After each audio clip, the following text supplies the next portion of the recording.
श्री अमित देशमुख जी, श्रीमती विलासराव देशमुख जी, श्री शिवाजी राव कारगे जी, श्री धीरज देशमुख जी, श्री विनायक पाटिल जी, श्री त्रिंबक भीसे जी, श्री बसवराज पाटिल जी, मंच पर उपस्थित सभी नेतागण, सभी कांग्रेस पार्टी के पदाधिकारी, सभी कार्यकर्तागण, सबको इस सभा में मेरा बहुत बहुत स्वागत।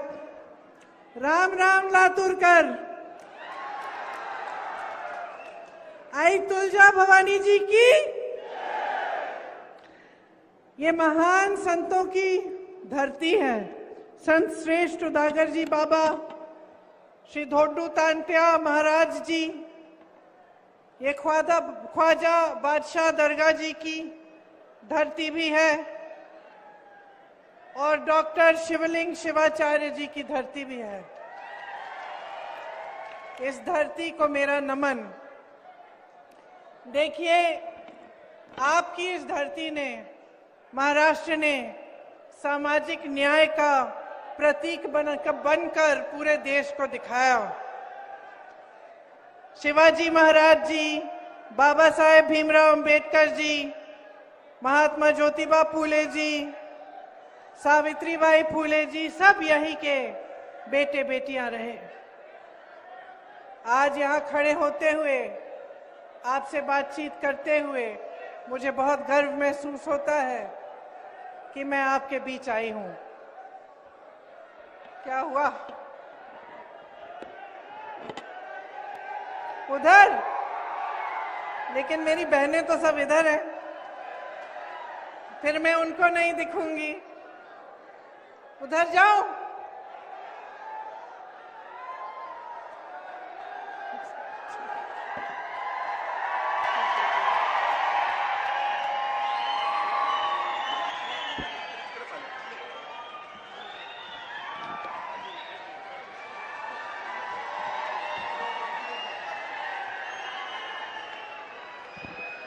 आपकी धरती ने दो मुख्यमंत्री दिए। स्वतंत्रता आंदोलन में आप सबने, आपके पूर्वजों ने भाग लिया। यहाँ पे कांग्रेस ने बहुत विकास करवाया। आप सब जानते हैं कि जो बड़ी फैक्ट्रियां बनी, जो यहाँ पे बना, उस सब का आधार कांग्रेस ने ही एक समय में डाला। लेकिन आज आपके सामने मैं चुनाव के मौके पे आई हूं और आपको कुछ गंभीर बातें आपसे करना चाहती हूं। मैं चाहती हूं कि आप गहराई से समझिए कि आज आप कहां खड़े हैं और हमारा देश कहां खड़ा है। आज देश में सबसे ज्यादा बेरोजगारी है। 45 सालों में इतनी बेरोजगारी नहीं रही जितनी आज है। 70 करोड़ लोग, नौजवान बेरोजगार हैं और इस बीच केंद्र में 30 लाख पद खाली पड़े हैं जो पिछले 10 सालों से नरेंद्र मोदी जी की सरकार ने भरे नहीं हैं। आप अपने जीवन में बहुत सारी समस्याओं का सामना कर रहे हैं। आपके जीवन में तरक्की नहीं आई। पिछले 10 सालों में मुश्किलें बढ़ी हैं, समस्याएं बढ़ी हैं। सिर्फ बेरोजगारी नहीं, महंगाई हद से ज्यादा बढ़ गई है। मेरी बहनें वहां बैठी हैं, दिख रही हूं मैं। देखिए, सारा समाज का बोझ आप उठाती हो। आज आप यहां बैठी हो, घर जाओगी, खाना पकाना पड़ेगा, बच्चों की देखभाल करनी पड़ेगी। सुबह उठ के अगर आपकी नौकरी है, आप नौकरी करने जाएंगी। खेती है तो खेती में भी आप मदद करेंगी। और जब जब समाज में संकट आता है, परिवार में संकट आता है, तो सबसे पहले आप त्याग करती हैं। अगर पैसे कम होते हैं घर में, तो जो आपका बचा होता है उससे आप कुछ न कुछ खरीद लेती हैं बच्चों के लिए। अगर कोई बीमार पड़ता है और इलाज करना पड़ता है, तो अगर आपके पास कुछ आपने बचा के रखा है, आप उसको देती हैं। अगर भूखे होते हैं बच्चे, तो पहले आप बच्चों को हमेशा खिलाती हैं, आखिर में आप खाती हैं। जब परिवार में किसी को भूखा रहना पड़ता है तो हमेशा माँ ही होती है। माँ त्याग करती है, महिला त्याग करती है। आप सारे समाज का आप बोझ उठाती हो और आज आपके लिए महंगाई से कोई भी राहत नहीं है। 1100-1200 तक एक गैस के सिलेंडर के लिए आप दे रही थी। चुनाव आया, जैसे ही चुनाव आने लगा मोदी जी ने अचानक कह दिया कि अब 400 रुपए का है। कभी आपने सोचा कि इतने सालों से इतनी महंगाई झेल रही हैं, 1100-1200 का सिलेंडर खरीद रही हैं और चुनाव आते ही इन्होंने कम कर दिया। चुनाव से पहले कम क्यों नहीं किया? इतने समय से कम क्यों नहीं किया? कभी आपने अपने आप से पूछा है कि सारा बोझ उठाती हैं लेकिन आपकी राहत के लिए सिर्फ एक 5 किलो का राशन का बोरा दिया है। कभी आपको नौकरियां, आपको रोजगार की उम्मीद नहीं हो सकती, आपको अपने पैरों पे खड़े होने की उम्मीद नहीं होती, आपके लिए कुछ, अपने लिए कुछ भी सरकार की तरफ से नहीं मिलता। ये तो है आपकी परिस्थिति, लेकिन जन जन की आज यही परिस्थिति है। किसान को देखिए, कितने किसानों ने आत्महत्या की। आज यहाँ पे सोयाबीन के किसानों की क्या हालात है। खेती करनी पड़ती है, खेती के हर सामान पर जीएसटी लगा हुआ है। जहां जहां आपको जरूरत है वहां महंगाई है। अब सामना नहीं कर पा रहे हैं, हर तरह से आपको घेरा हुआ है सरकार ने। चाहे आप मजदूरी कर रहे हो तो ठीक मजदूरी भी नहीं मिलती, कम मजदूरी मिलती है, शोषण होता है, चाहे दलितों को का शोषण हो रहा है या अत्याचार हो रहे हैं उन पे, और सरकार आंख मूंदे हुए है। तो परिस्थितियां जो हैं आपकी मुश्किल हैं, आप संकट में हैं। लेकिन उसी समय अगर आप टीवी को चालू करेंगे, आप अपने फोन पे किसी मीडिया को देखेंगे तो आपको क्या दिखता है? आपको यही दिखता है कि सब कुछ अच्छा है, देश आगे बढ़ रहा है तेजी से। कभी मोदी जी अफ्रीका में दिख रहे हैं, कभी अमेरिका में दिख रहे हैं, कभी जापान में दिख रहे हैं, कभी यूरोप में दिख रहे हैं, कभी सबको यहां पे बुलाया हुआ है उन्होंने बड़ी कॉन्फ्रेंस के लिए। भाजपा के सारे मंत्री, सारे नेता आपको रोज रोज बताते हैं कि मोदी जी से बड़ा नेता इस दुनिया में ही नहीं है, कि हर अलग अलग देशों के प्रधानमंत्री, अलग अलग देशों के राष्ट्रपति मोदी जी की ओर देख रहे हैं कि मोदी जी चाहें तो ऐसे चुटकी बजाकर दुनिया के सारे जंगों को बंद करा सकते हैं। सुना है ना, ये आपने सुना है? तो मैं आपसे पूछना चाहती हूं, ये हमारे प्रधानमंत्री, देश का सबसे बड़ा पद इनका, दुनिया भर की सत्ता इनकी, इनके सारे मंत्री सुबह से शाम तक कहते हैं कि कितने महान हैं, चुटकी भर में जंग बंद कर देंगे, चुटकी भर में ये कर देंगे, वो कर देंगे। 10 साल से इनका राज रहा है, क्या बंद किया है आपके लिए? सोचा है आपने क्या बंद किया है इन्होंने? रोजगार बंद किए हैं, रोजगार बनाए नहीं है, घटाए हैं इन्होंने।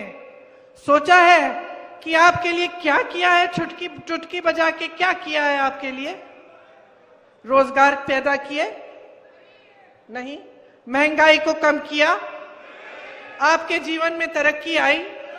मेरी बहनों के लिए कुछ किया? जहां जहां कांग्रेस की सरकार है आज मेरी बहनों को सरकार पैसा दे रही है ताकि उनकी बचत हो। कर्नाटका में 2000 रुपए हर गरीब परिवार की महिला को मिल रहा है, आज हर महीने मिल रहा है। मोदी जी की 10 सालों के राज में क्या मिला? क्या मिला?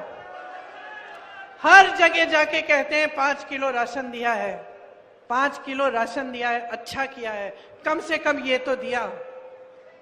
लेकिन आपको क्या लगता है कि आपके नौजवान बच्चे जिनको मेहनत से आपने पढ़ाया लिखाया, खेती करके, मजदूरी करके, आज जितना भी गरीब हो परिवार, वो ये चाहता है कि उसका बेटा, उसकी बेटी शिक्षित हो, उन्हें रोजगार मिले, इसलिए सब मेहनत करते हैं।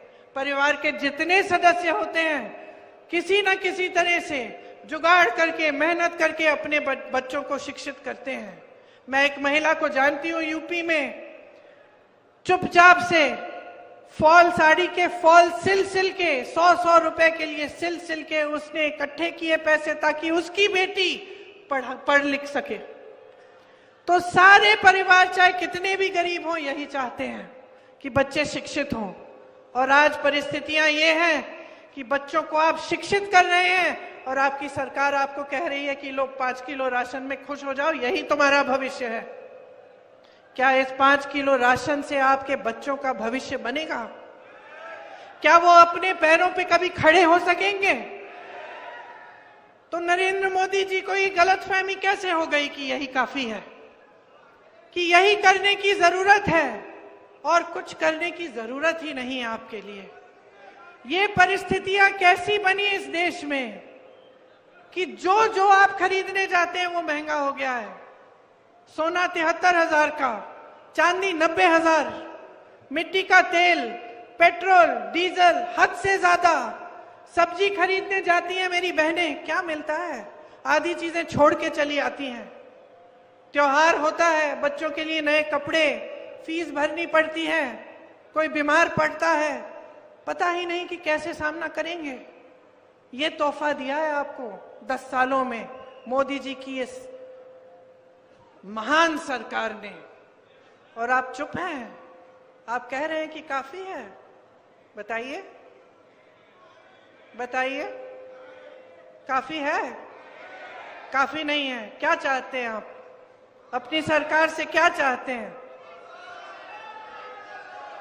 रोजगार चाहते हैं? जोर से बोलिए, रोजगार चाहते हैं? महंगाई को कम करना चाहते हैं? महिलाओं के लिए स्कीम्स चाहते हैं? किसानों के लिए राहत चाहते हैं?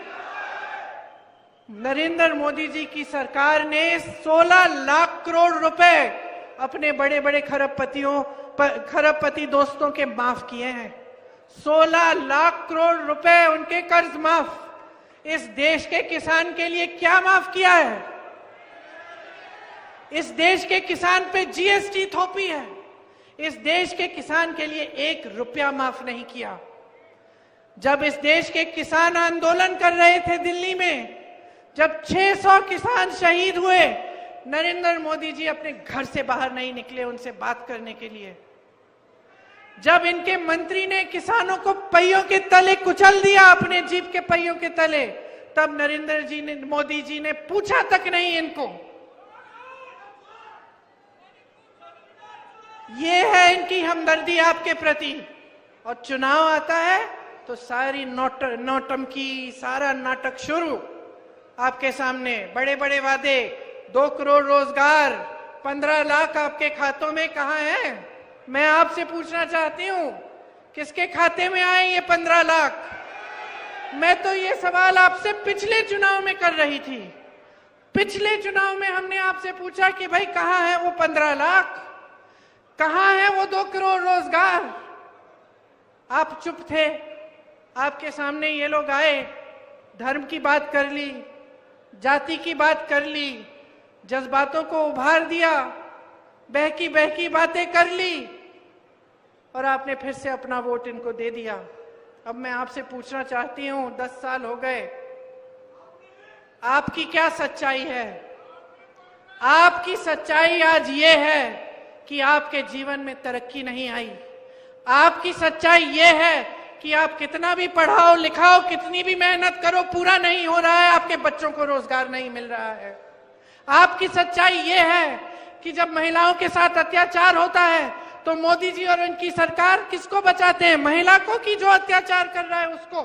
हाथरस को देखिए, उन्नाव को देखिए, मणिपुर में देखिए, अरे हमारी ओलंपिक की मेडलिस्ट को देखिए, मेडल लाई, मोदी जी ने स्वागत किया अपने घर में, चाय पिलाई, फोटो खिंचाई, ये भी लिखवाया अखबारों में कि मोदी जी की सरकार में देखो महिलाएं गोल्ड मेडल लेके आ रही हैं।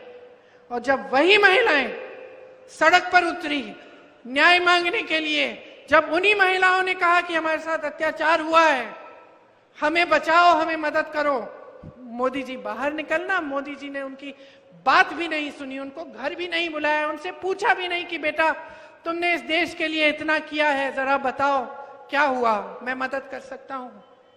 ये है उनकी हमदर्दी आपके लिए। आज ये है आपकी परिस्थिति। तो देखिए, समय आ गया है तय करने का। शायद आपको मेरी बात थोड़ी कठोर लगेगी, शायद आपको लगेगा कि क्या कह रही हूं मैं, लेकिन मैं आपके सामने सच्चाई कह रही हूं। आज जहां हमारा देश है, 10 सालों से जो इस देश में हुआ है, लोकतंत्र को दुर्बल करना, आपने महाराष्ट्र में देखा क्या हुआ। क्या हुआ महाराष्ट्र में? पैसों के बल पर विधायकों को खरीद के आपकी चुनी हुई सरकार को गिराया। आपकी आंखों के सामने हुआ, आप चुप रहे। आपकी आंखों के सामने सारी मीडिया कह रही है कि ऐसा तो मोदी जी ही कर सकते हैं, कि ऐसा तो बीजेपी ही कर सकती है। देखो, खुलेआम नारे लग रहे हैं कि हमने इतने पैसे लिए, इतना ही काफी। और जिन विधायकों को आपने वोट दिया वो दल बदल रहे हैं, पार्टियां टूट तोड़ी जा रही हैं पैसों के बल पे। अपराध है ये, अपराध है बहनों और भाइयों, जो आपकी आंखों के सामने हो रहा है। और इससे बड़ा अपराध कोई अपराध नहीं है जो लोकतंत्र के साथ अपराध है। लोकतंत्र आपको बचाता है, संविधान आपको बचाता है। अगर आजादी की लड़ाई लड़ी आपके पूर्वजों ने, हमारे पूर्वजों ने खून दिया, शहीद हुए बड़े बड़े नेता, किसान शहीद हुए, नौजवान शहीद हुए, उसके लिए किस लिए? आपकी आजादी के लिए, आपके अधिकारों के लिए, एक ऐसा संविधान बनाने के लिए जिससे आपको अपने अधिकार मिले। इसीलिए इस देश में चाहे किसान हो, चाहे जवान हो, चाहे नौजवान महिला हो, चाहे प्रधानमंत्री हो, चाहे मंत्री हो, चाहे सबसे बड़े बिजनेसमैन हो, सबका समान अधिकार है इस देश के संविधान के तहत। भीमजी राव अंबेडकर जी ने यह संविधान दिया हमें, सब लड़े इसके लिए। और आज हमारी आंखों के सामने इसके खिलाफ हर रोज कुछ हो रहा है। इसने आपको बचाया। आज नरेंद्र मोदी जी के मंत्री, उनके सांसद, उनके उम्मीदवार देश भर में घूम के कह रहे हैं कि दे दो हमें 400 सीटें, देखना हम संविधान भी बदल डालेंगे। संविधान क्यों बदलेंगे? किस लिए बदलेंगे? आपके अधिकारों को कमजोर करने के लिए। वो जानते हैं कि ये अधिकार संविधान ने आपको दिए हैं। जब ये बात फैल गई पूरे देश में, मोदी जी को दिखने लगा कि पहले चरण में उनको कम वोट आ रहे हैं, घबरा गए, बौखला गए। फिर आपके सामने हर मीटिंग में कहने लगे कि हम संविधान को नहीं छुएंगे। तो फिर ये कहलवाया क्यों? मैं तो नहीं मानती कि इनकी पार्टी में इनके उम्मीदवार और इनके मंत्री पूरे देश भर में घूम के ये कहेंगे कि हम संविधान को बदल देंगे और नरेंद्र मोदी जी की इजाजत के बिना कहेंगे। लोग तो कहते हैं इनकी इजाजत के बिना पत्ता नहीं हिलता भाजपा में। तो कहलवाया गया है ताकि ये बात फैले और ये लोग मंच पर खड़े होकर नकारें। प्रधानमंत्री जी बोले नहीं हम नहीं बदलेंगे, लेकिन जब मौका मिलेगा तो देख लेना, दावे के साथ कह सकती हूं, पहले भी इन्होंने किया है कि ये बदल डालेंगे। और बदलेंगे इस तरह कि इस देश का लोकतंत्र कमजोर होगा। यही हर प्रदेश में करने का प्रयास है। महाराष्ट्र में आपने देखा इनकी कैसी सरकार बनी है। आपने कहा 60% की सरकार है, मतलब हर चीज में 60% का घूस, इस तरह से काम करते हैं। जहां जहां इनकी सरकारें हैं भ्रष्टाचार फैला हुआ है। मोदी जी ने कहा कि भ्रष्टाचार को रोकेंगे। कहते हैं कि मैं अकेला भ्रष्टाचार के खिलाफ लड़ रहा हूं, मैं इकलौता इस देश में ईमानदार नेता हूं। अच्छा, तो फिर बताइए मोदी जी ने इलेक्टोरल बॉन्ड्स की स्कीम क्यों निकाली? इस स्कीम में जानते हैं क्या था? इस स्कीम में यह बात थी कि जो भी राजनीतिक दल को चंदा देता है उसका नाम गुप्त रहना चाहिए।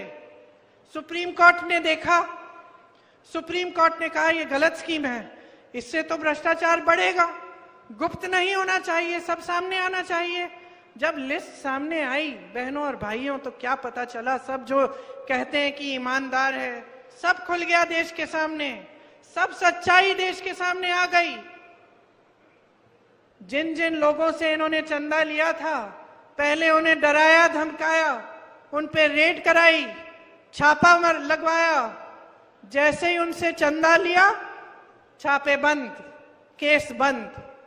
गुजरात में जो पुल गिरा था उसको बनाने वालों से चंदा लिया, जिन्होंने आपकी कोविड वैक्सीन बनाई उसको बनाने वाले से चंदा लिया, किसी को नहीं छोड़ा, क्योंकि चंदा नहीं था, धंधा था, वसूली कर रहे थे। जब बात बाहर आई तो मोदी जी ने क्या कहा, अरे ये तो पहली बार पारदर्शी स्कीम बनाई हमने, अब तो सबको मालूम है कि किसने क्या दिया, लेकिन वो तो सुप्रीम कोर्ट ने आपसे मजबूरी करके आपसे निकलवाई वो लिस्ट, आपने तो स्कीम बनाई थी उसको छुपाने के लिए। तो जनता को बेवकूफ समझ रखा है, ये समझ रखा है कि जनता कुछ नहीं देख रही है, आप स्कीम बना रहे हो छुपाने के लिए। सुप्रीम कोर्ट कह रहा है निकालो, निकलती है तो कहते हो कि आप ही ने पारदर्शी स्कीम बनाई है। आप कहते हो कि महिलाओं के लिए आरक्षण कर रहे हैं, पूरे देश भर में जश्न बन रहा है, लोग माला पहना रहे हैं आपको बड़े बड़े मंचों पे, पूरी देश की पूरी मीडिया देशवासियों को बता रही है कि मोदी जी ने जो किया कोई और नहीं कर सकता था। बाद में पता चलता है कि 5-6 सालों के लिए तो वो होगा ही नहीं, आपने तो चुनाव के लिए उससे पहले ये सब स्कीम बना दी। पूरे देश की मीडिया इनके साथ है, क्योंकि पूरे देश की मीडिया बड़े बड़े खरबपतियों की है। तो आपको सच्चाई दिख नहीं रही है, आपको सच्चाई दिखती है कि सब कुछ अच्छा है। और मैंने कहा आपको लगेगा कि मैं कठोर बात कर रही हूं, कठोर बात सिर्फ ये है कि आज जो इस देश की सच्चाई है वो कहीं टीवी पे नहीं दिख रही है आपको, ये आपके जीवन में दिख रही है।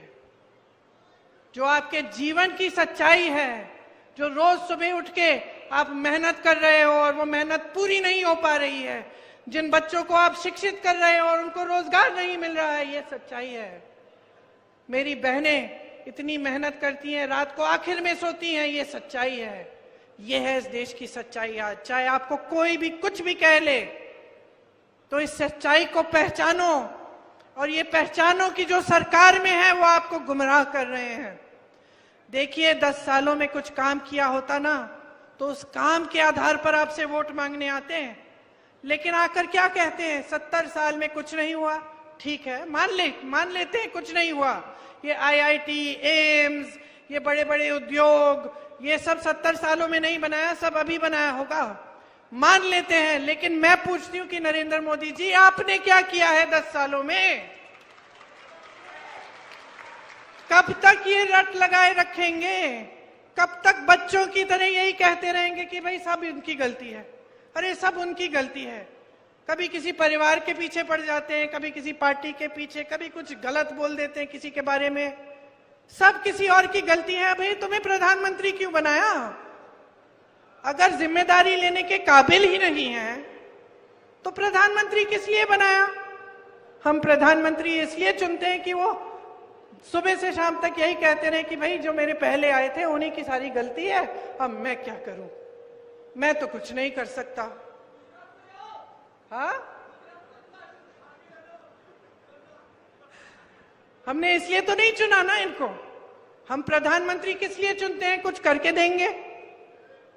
जब इतनी सत्ता है, इतने बड़े हैं, आपके लिए रोजगार नहीं दे पाए, आपकी खेती से कमाई नहीं करा पाए, आपके बच्चों को रोजगार नहीं, शिक्षा नहीं दे पाए ठीक ढंग से, महिलाओं को खड़ा नहीं कर पाए अपने पैरों पे, तो फिर क्या फायदा है इस बड़े नेता की? क्या फायदा है इन नेता का? फायदा तो यही है कि टीवी चलाइए, कुछ नौटंकी आपको दिख जाएगी, है कि नहीं? आपने सुना है कितनी बहकी बहकी बातें कर रहे हैं आजकल। मैंने टीवी चलाया, पहले मैंने देखा, मुझे ऐसा लगा ये हो नहीं सकता कि प्रधानमंत्री जी ऐसी बातें कर रहे हैं। चैनल बदला, मैंने कहा हो सकता है कि कई बार ये वीडियो जो होते हैं ना, नकली वीडियो, मैंने कहा होगा कोई नकली वीडियो। चैनल घुमाया, फिर वही बातें। मन में ये बात आई कि जैसे शादी में आप जाते हैं ना, वो अंकल जी बैठते हैं शादी में, देखा है एक अंकल जी हमेशा हर परिवार में होते हैं जो कोने में बैठ के गप्पे मारते हैं और सबको ज्ञान देते हैं, है ना? है कि नहीं? आपके परिवार में है? आप जानते हैं कौन है। हर परिवार में होते हैं ऐसे अंकल जी, बैठते हैं और सुबह शाम मतलब जैसे ही शादी वादी का सब हो रहा है समारोह, सब लोग हैं वहां बैठ के सबको ज्ञान दे रहे हैं। जो बोर हो रहा है वहां जाके सुन रहा है कि देखिए सुने आज अंकल जी क्या कह रहे हैं, है ना? अब आप सोचो, एक दिन अगर अंकल जी ने आपको ऐसी बात कही कि सावधान हो जाओ, सावधान हो जाओ, क्योंकि एक ऐसा राजनीतिक दल है जिसने अपने घोषणा पत्र में ये लिखा है कि एक एक्स-रे की मशीन लाएंगे और उस एक्स-रे की मशीन को आपके घरों में घुसाकर जहां जहां आपने बचत की है, किसी डिब्बे में रखी है या फिर आपने वो जो अन्न का डिब्बा होता है उसके नीचे रखा है, या फिर आपकी महिलाओं के जो मंगलसूत्र हैं या आपने सोना बचा के रखा है, वो एक्स-रे मशीन उसको निकाल के लेगी और ये राजनीतिक दल जो है उसको चोरी करके किसी और को दे देगा।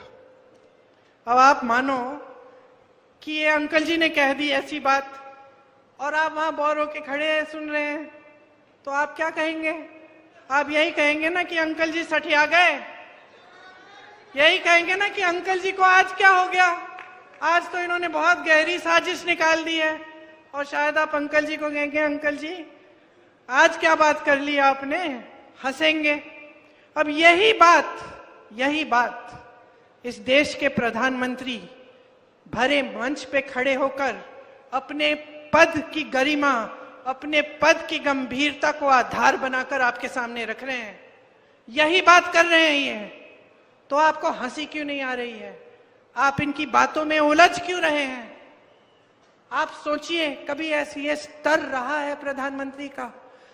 इस देश के कितने महान प्रधानमंत्री रहे, सिर्फ कांग्रेस पार्टी के नहीं, हाँ 2-3 मेरे परिवार से रहे, पंडित नेहरू जी, इंदिरा जी, राजीव जी, लेकिन वाजपेयी जी भी थे, मनमोहन सिंह जी भी थे।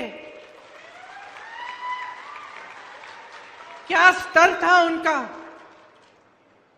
और इन्होंने स्तर इतना गिरा दिया है कि चुनाव के सामने ये कहने के बजाय कि मुझे वोट दीजिए, मैंने 10 सालों में ये काम और ये काम किया है, आपके सामने आकर कहते हैं फिजूल की बातें कि कोई राजनीतिक दल आपके गहने एक्सरे की मशीन से चुराएगा। मजाक समझ रखा है इन्होंने। हंस रहे हैं, लेकिन सिर्फ ये हंसी की बात नहीं है, गंभीर बात है कि आपने इनके लिए इतना आसान बना दिया है सब कुछ। ये सोचते हैं कि जवाबदेही ही नहीं है, ये सोचते हैं कि सत्य की भी जिम्मेदारी नहीं है देश के प्रति। ये सोचते हैं कि आपके सामने आकर कुछ भी झूठ बोल लें, कभी इंदिरा जी के बारे में बोलेंगे, कभी मेरे पिताजी के बारे में बोलेंगे, कभी पूरे परिवार के बारे में कुछ झूठ बोल देंगे, वो तो अलग बात है, ठीक है बोलने दीजिए, हम उनके खिलाफ हैं, हम उनके बारे में उनकी सच्चाई आपके सामने लाते हैं, हम उनसे लड़ते हैं, हम आपके लिए लड़ते हैं, तो हमारे बारे में बोलेंगे, बोलने दीजिए। लेकिन ऐसे झूठ देश के बारे में, देश के विकास के बारे में, आपके बारे में, तो आप कैसे मान रहे हैं? तो जो कठोर बात मैं कहना चाह रही हूं वो ये है कि 10 साल आपने ऐसे निकाल दिए हैं, अगर फिर से आपका वोट इनके पक्ष में जाएगा तो तैयार हो जाओ, 5 साल और भुगतोगे। 5 साल और ऐसी सरकार आएगी जो आपके लिए कुछ नहीं करेगी, जिसके नेता समझते हैं कि आपसे ऊपर हैं, जिसके नेता के दिलों में आप सर्वोपरि नहीं हैं। और ये इस देश, इस लोकतंत्र की परंपरा रही है कि जनता सर्वोपरि होती है। मैंने इंदिरा जी को देखा है, गांव गांव जाती थी, अपने पिताजी के पीछे पीछे जाती थी मैं, गांव के अंदर, गांव में डांट खाते थे वो महिलाओं से कि हमारी सड़क नहीं बनाई है, राजीव भैया बताओ। ये थी परंपरा हमारी। महात्मा गांधी आपके बीच आते थे, कोई ऐसा नेता नहीं रहा इतना अहंकारी कि वो सोच बैठा कि मंच मंच पे दिखेगा, बड़े बड़े उद्घाटनों में दिखेगा, बड़े बड़े विदेशी नेताओं के साथ दिखेगा, मगर आपके बीच नहीं आएगा और फिर भी दोबारा से आप उसको चुनोगे। तो मैं आपसे ये कहना चाहती हूं कि अपने जीवन में सुधार लाना है, तरक्की लानी है, रोजगार लाना है, महंगाई को घटाना है और जो आपकी समस्याएं हैं उस पर चुनाव लड़ाना है, तो अभी जागने की जरूरत है। अभी जागरूक बन जाओ। आज अपना वोट व्यर्थ मत करो। बहुत लोगों का खून गया है जमीन को सींचने में।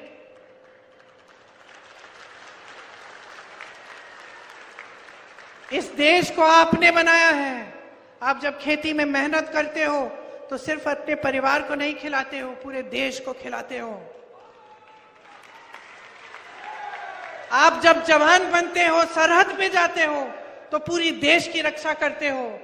मेरी बहनें, जब आप नई पीढ़ी को, अपने बच्चों की आप परवरिश करती हो, तो आप इस देश की नई पीढ़ी को तैयार कर रही हो।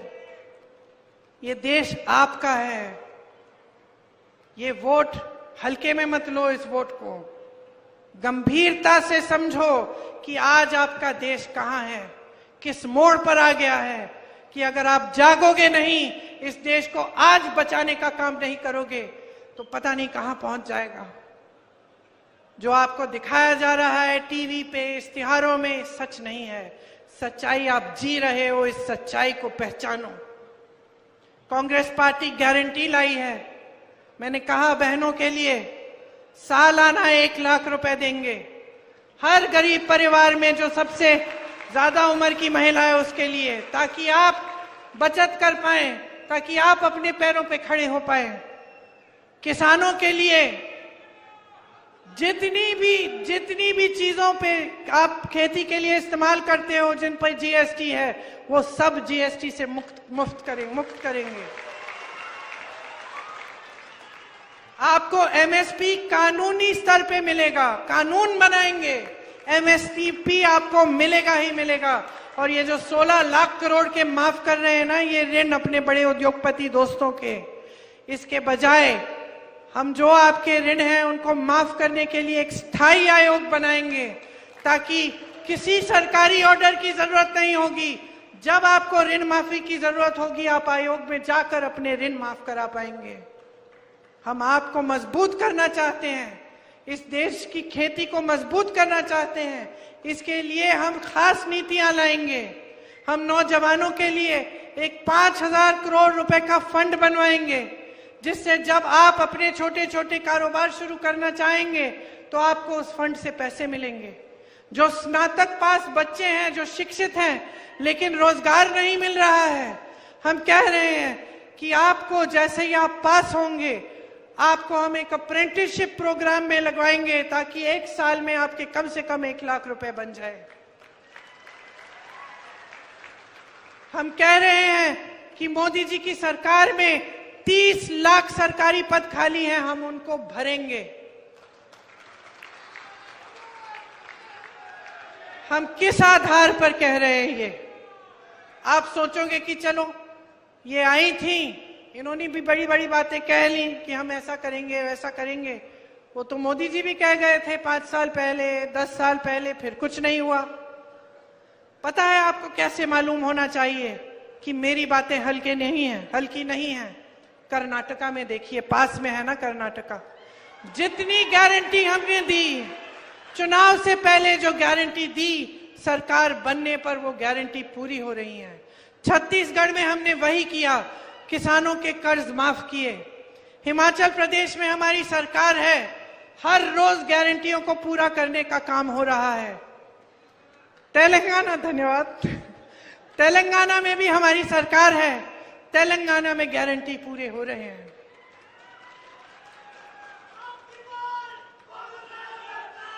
अब की बार आपकी सरकार, अब की बार आपकी सरकार, अब की बार जनता की सरकार।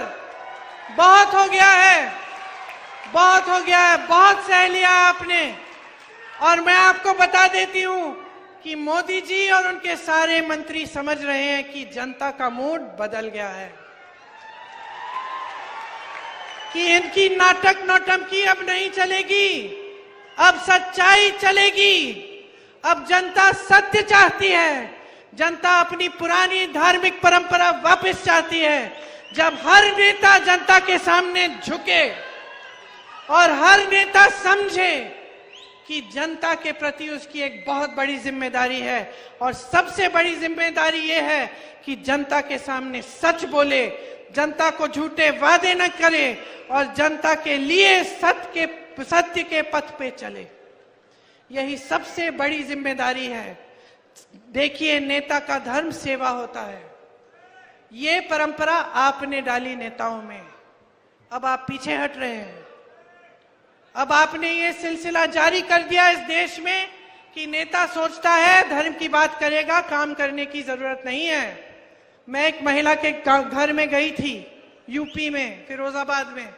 कुछ नहीं था, सड़क नहीं थी, बिजली नहीं थी, पानी नहीं था। मैंने उस महिला से पूछा, इस चुनाव में वोट किसको दोगी? उसने कहा, दीदी वोट तो हम, ऐसे करा मुझसे कि कहना नहीं चाह रही थी। फिर मैंने पूछा, जब बता दो। कहती है, वोट तो हम धर्म और जाति के आधार पर डालेंगे दीदी। मैंने कहा, अच्छा, कितने चुनाव के लिए करोगी ये? कहा, पिछली चुनाव में भी किया और इस चुनाव में भी। तो मैंने उससे पूछा, तुम्हें मिला क्या है? तुम्हारा नेता तो बड़ा हो गया, नेता तो गया वहां संसद में चला गया, मंत्री भी बन जाएगा, उसके बच्चे शिक्षित हो जाएंगे, पैसे बन जाएंगे, अमेरिका भी भेज देगा पढ़ाई के लिए, फूलेगा फलेगा, अच्छी सी गाड़ी लेगा, घूमेगा। तुम्हें क्या मिला? जवाब नहीं दे पाई। मैंने कहा, तुमने सोचा है कि ये जो वोट है तुम्हारा, ये उसके लिए नहीं है, उसको बड़ा बनाने के लिए नहीं है, उसको सत्ता देने के लिए नहीं है। ये यहाँ पे जो तुम्हारी टूटी नहीं है ना, इसको लगवाने का वोट है। ये तुम्हारी सड़क बनवाने का वोट है, ये तुम्हारे बच्चों के लिए स्कूल बनवाने का वोट है, ये तुम्हारे घर में पानी लाने का वोट है, ये तुम्हें रोजगार दिलवाने का वोट है। तो समझी। उसने मुझे कहा, दीदी अगली बार कभी नहीं खोने दूंगी।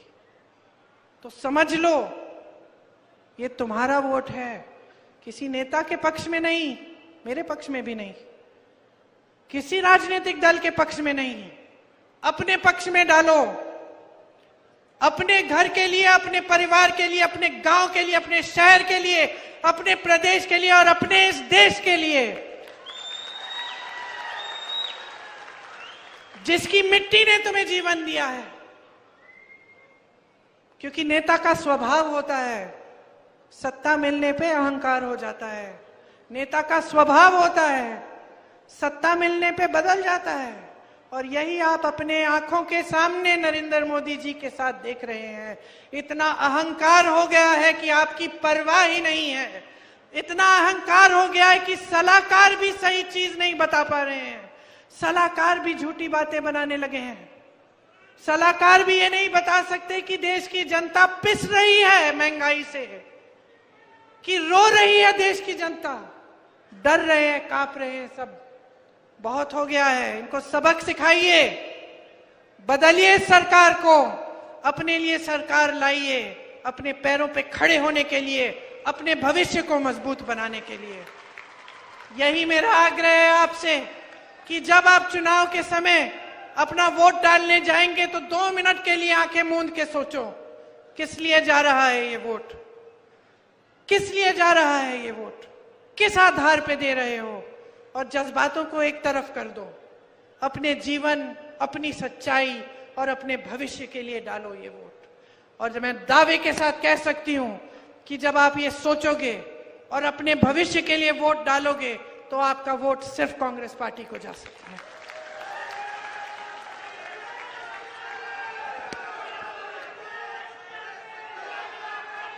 यहाँ के हमारे उम्मीदवार हैं, मैंने आपके बारे में बहुत अच्छी अच्छी चीजें सुनी हैं, आपके लिए समर्पित है। यहाँ से आपने, जैसे मैंने कहा, यहाँ से आपने बड़े बड़े मुख्यमंत्री दिए, विलासराव जी का पूरा परिवार आपके लिए समर्पित है। हम आपके लिए समर्पित हैं।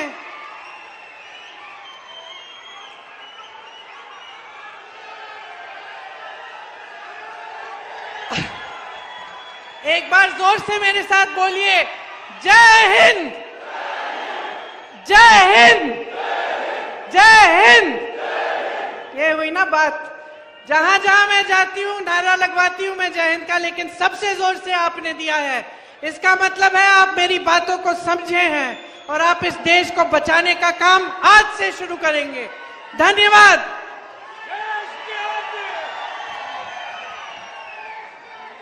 एकच आंधी। आभार प्रदर्शन व्यक्त करण्यासाठी मी उषा कांबळे ताई यांना अशी विनंती करतो की त्यांनी आभार प्रदर्शन करावं।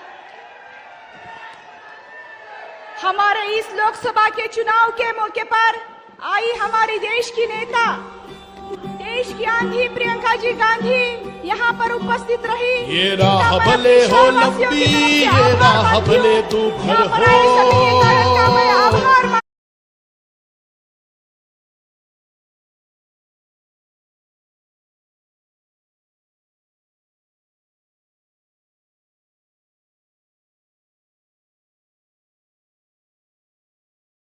Amazon पर मिले Wear It with suggestions on top।